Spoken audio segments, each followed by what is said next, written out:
In this lecture, we'll discuss the design of state feedback controllers for LTI system.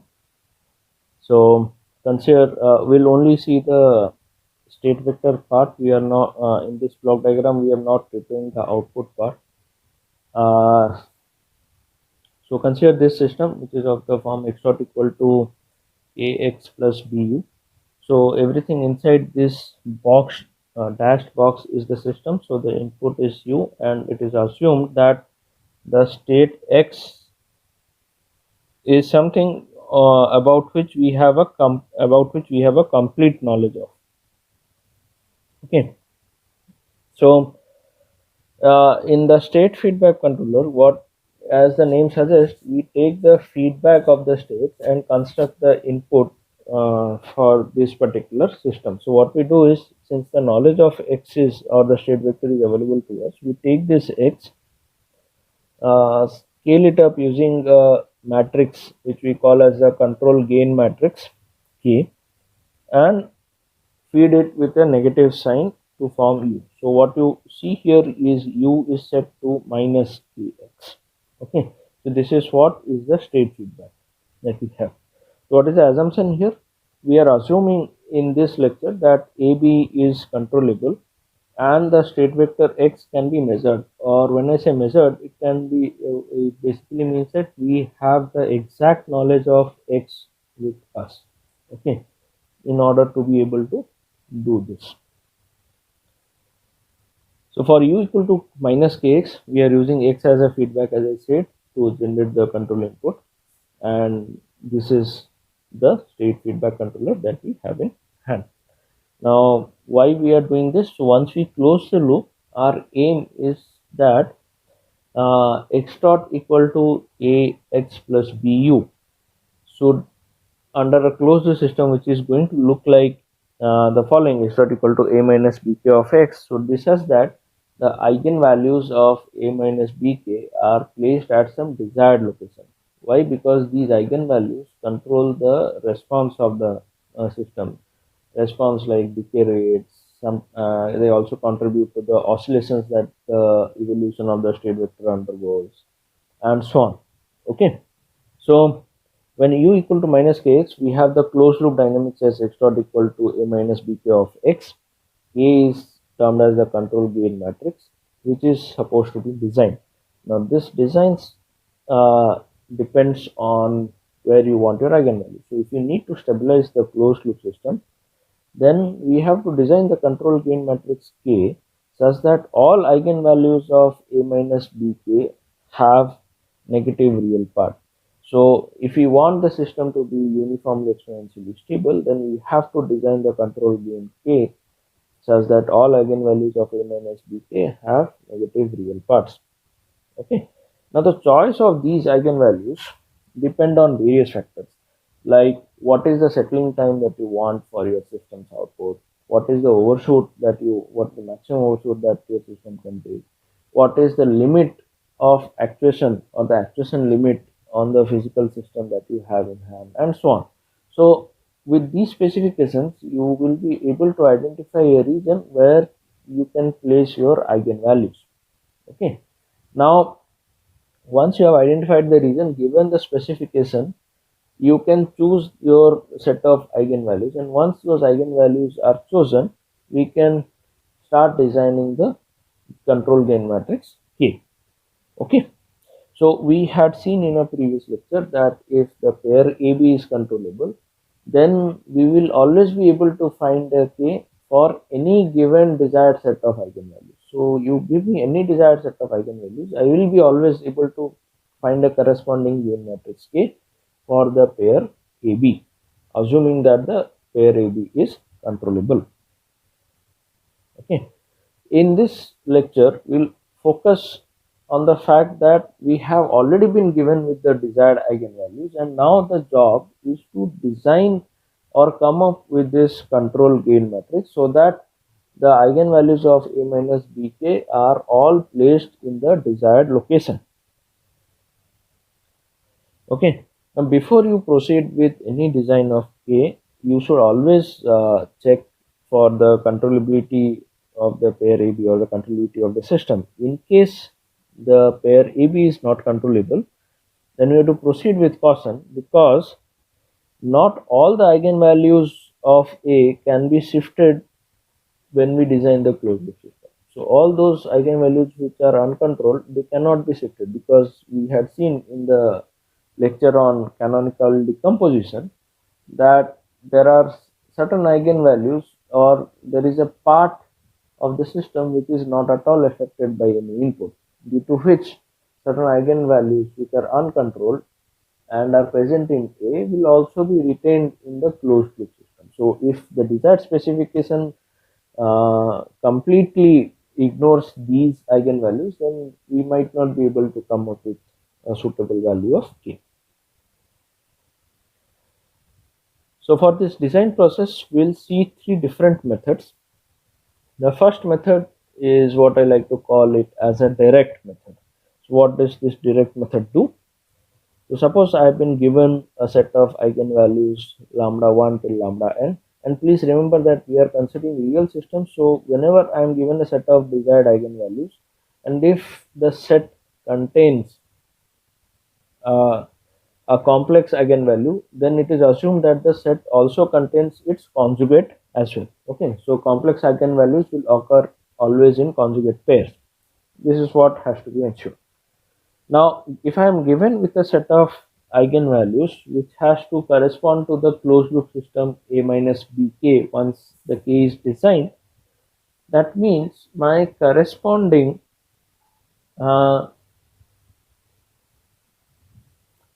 polynomial or the corresponding characteristic polynomial for the closed loop system is going to look like this, where alpha n minus 1 till alpha 0 are all going to be a function of k, because the k is unknown.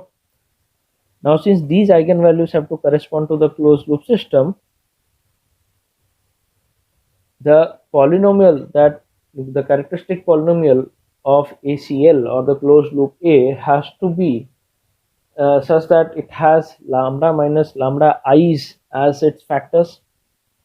So what we essentially have is this polynomial with alpha 0 to alpha n minus 1 is nothing but equal to the product of the factors found by using the desired eigenvalues as shown. So once you have this, what you have to do is you have the polynomial on the left hand side and you have a polynomial on the right hand side. We are saying that both the polynomials have to be equal. That means individual coefficients have to be equal. So you compare the coefficients on the left hand side to the right hand side and equate them. You'll get a set of equations. Solve those set of equations, and once you solve the set of equations, it yields the control gain matrix K.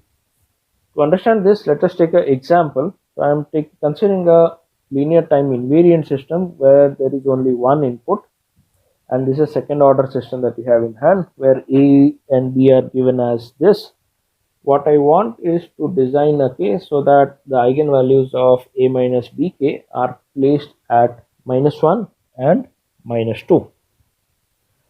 So first I check the controllability, and it so turns out that the controllability matrix is of full rank, which means the pair AB is controllable. Now let's assume that the gain matrix K has it has two entries K1 and K2. It will have two entries K1 and K2. So if I find out what A minus bk is using this unknowns K1 and K2, what I get is this matrix 1, 1 minus K1 and 1 minus K2. Now the characteristic polynomial corresponding to A minus bk is found out as this. If I try to construct the characteristic polynomial out of the desired eigenvalues, then I find that it is equal to lambda square plus 3 lambda plus 2. Okay, this is because this -1 and -2 are going to be the eigenvalues for the closed loop system A minus bk. So what it means is there is a small correction here. This K2 minus 1 should be minus K2 minus 2, and K1 should be replaced by 1 minus K2 plus K1. So this characteristic polynomial that we have with the unknown k's will be equal to the characteristic polynomial that we have obtained from the desired eigenvalues. So if we compare the coefficients on both sides and solve, what we get is k1 is 6 and k2 is 5, thus establishing that the gain matrix K is going to be 6 5, okay, of this form. So if I use the gain matrix K 6 5 along with the A and B given, then the eigenvalues of A minus BK will be at -1 -2. So I'll correct this, which is 2 1 minus.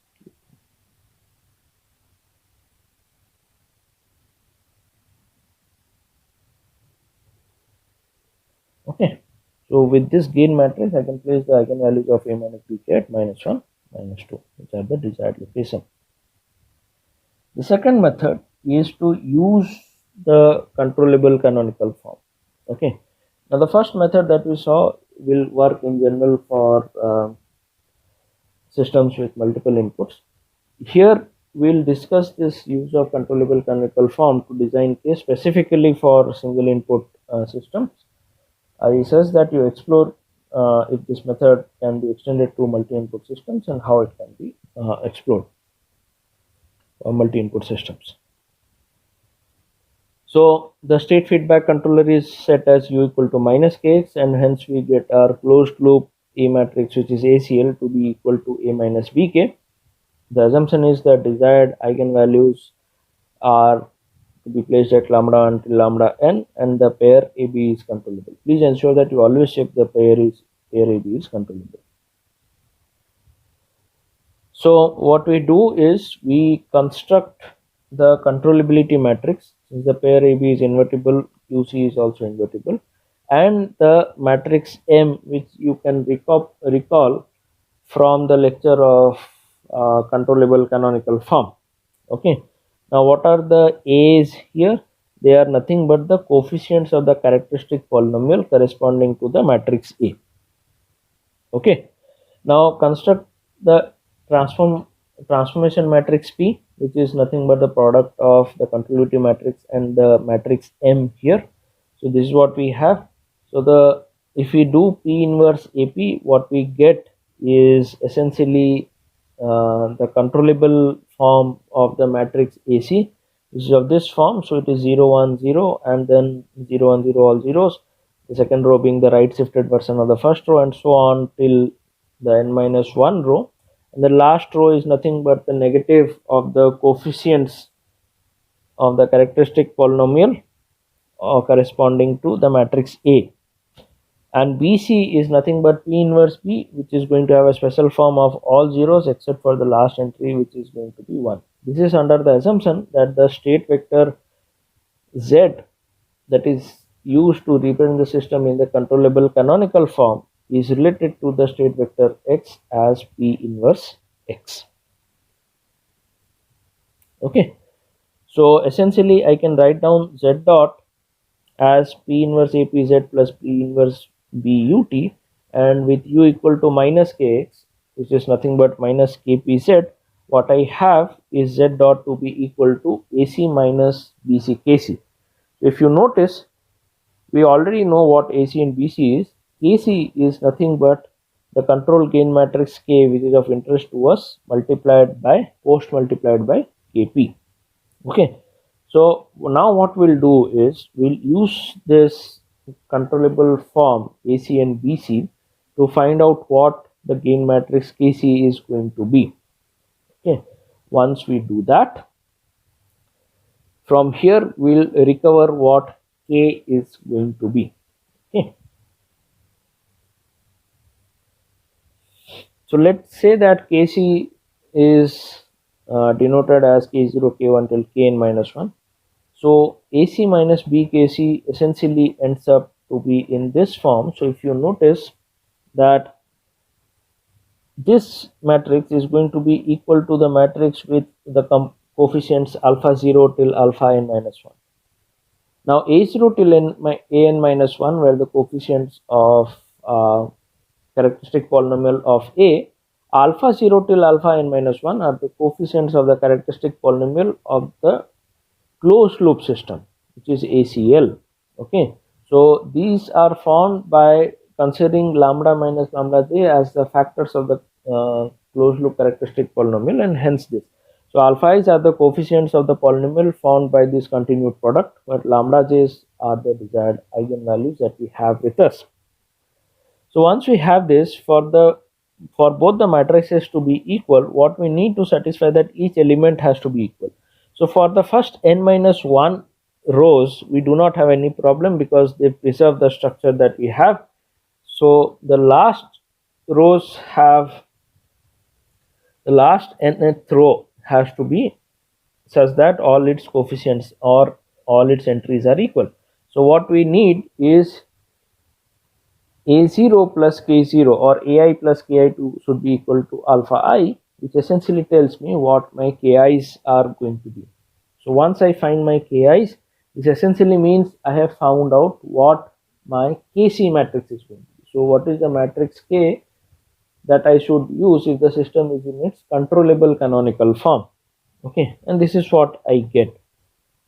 If I want to come back to the actual state space or the original state space representation, then I need to find the k that goes with the original state space representation in X, and hence the control gain matrix would turn out to be KCP inverse. Please note that when we constructed this, KC was equal to K post multiplied by P, and hence K becomes equal to KC post multiplied by the inverse of P. Okay, so this controllable canonical form actually makes the design of the controller pretty simple. So we'll take up the same example that we took up previously and see how this method is applied. Okay, so we have the same AB pair and the desired eigenvalues are minus 1 and minus 2. We have to design a K.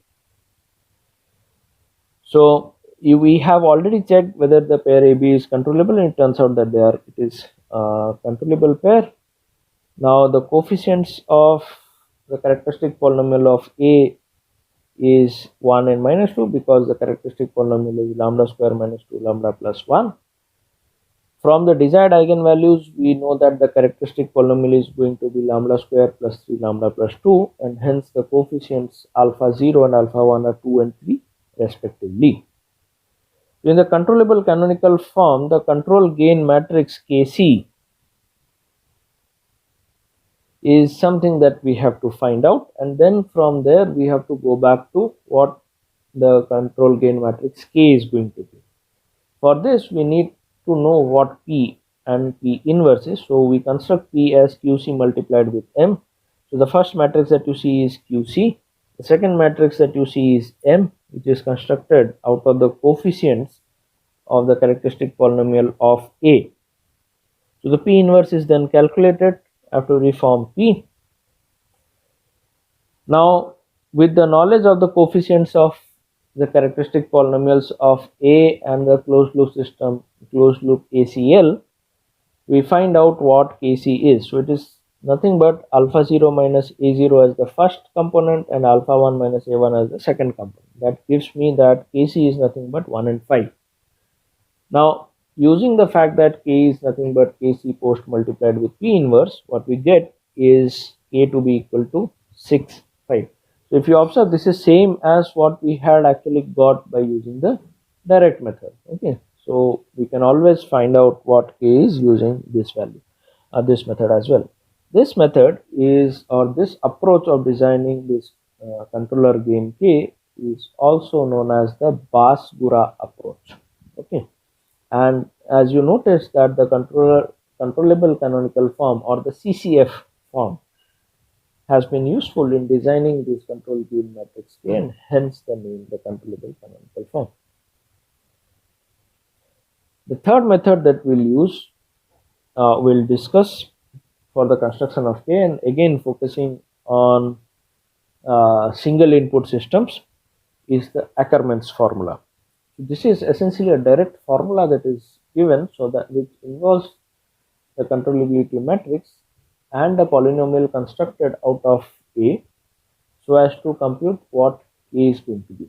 What I'll do is I'll give you the formula and then show how this formula came up with for a second order system followed by an example.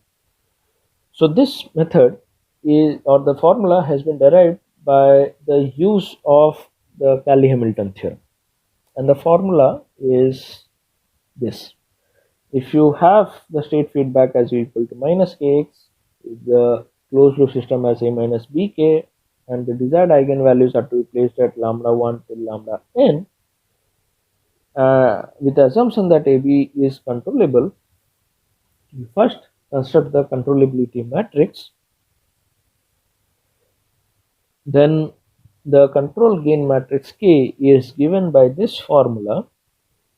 It's a row vector of 0, all zeros except for the last entry being 1, multiplied by QC inverse, multiplied by a polynomial of matrix polynomial of A, where phi A is as defined here. Now if you notice the coefficients alpha 0, alpha 1, alpha n till alpha n minus 1, they are all coefficients of the polynomial formed by the multiplication of lambda minus lambda j, where lambda j are the desired eigenvalues. So this is the formula that essentially we have. This is known as the Ackermann's formula. Let's see how this can be derived for n equal to 2, and you can follow similar steps for deriving it for any other finite value of n. Okay. So what we have is the closed loop system ACL to be equal to A minus BK and ACL square to be equal to A minus BK multiplied by A minus BK. So I can write it as this simplified form. Now from Cayley-Hamilton theorem, I know that a matrix satisfies its own characteristic polynomial. So ACL satisfies its own characteristic polynomial. So I can write as ACL square plus alpha ACL, alpha 1 ACL plus alpha 0 I2 to be equal to 0. This is from the Cayley-Hamilton theorem.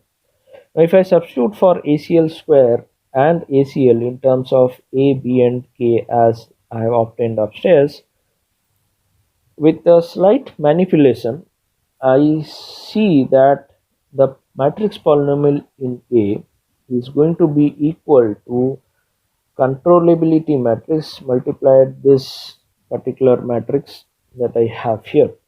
Now observe that K appears in the last row of the matrix alone. Okay, so if I need to find what K is, then I essentially, what I do is I multiply QC inverse, pre-multiply LHS and RHS by QC inverse, then multiply 0 and 1, the row vector 0, 1. So if I do this, I'll be able to take out what K is. This slight simplification that has been done, please try this and see whether you can get. So what I finally end up is with the Ackermann's formula for a second order system with single input.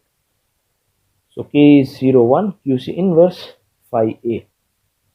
Okay, so to understand this, how this has been done, what we'll do is we'll consider the same example where the AB pair was controllable with the same set of desired eigenvalues minus 1 and minus 2.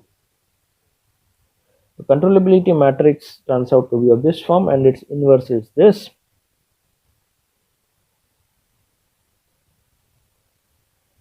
Okay, now if I form the characteristic polynomial out of the desired eigenvalues, I have alpha 0 and alpha 1 to be 2 and 3 respectively.